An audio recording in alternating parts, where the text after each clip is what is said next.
So that's what this motion is intended to do, is reshift the focus on this issue as a health crisis as opposed to a criminal issue. 2 city councillors in Winnipeg have joined the call of other Canadian municipalities to appeal to the federal government to decriminalize the possession of small amounts of illegal drugs.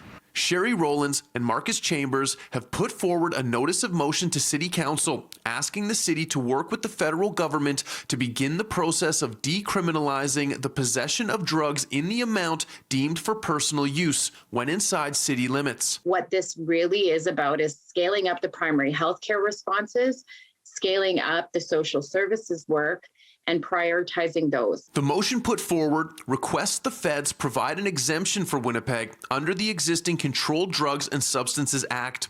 If granted, it could allow for the decriminalization of small amounts of drugs. Rowland says this is very different than legalizing all drugs.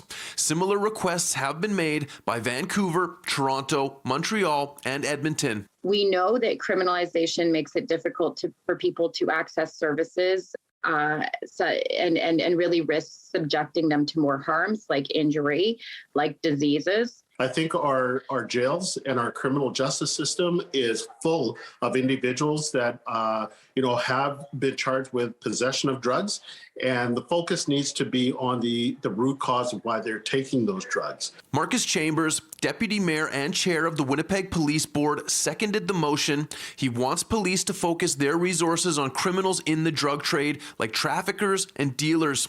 Chambers says drug profits fund further criminal activity and increase violent crime and gang conflict in the city. And that's where we're seeing the amount of guns on our streets and the amount of murders that are associated with drug trafficking. So it'll be an opportunity for police to focus on those efforts as opposed to the individuals who are marginalized in our community through mental health and are self-medicating based on their circumstances. That's a fantastic idea, and it's long overdue. Marion Willis is the founder of Moorburg House, a 12-bed transitional residence that helps men experiencing addiction, homelessness, and mental health challenges reclaim their lives through recovery.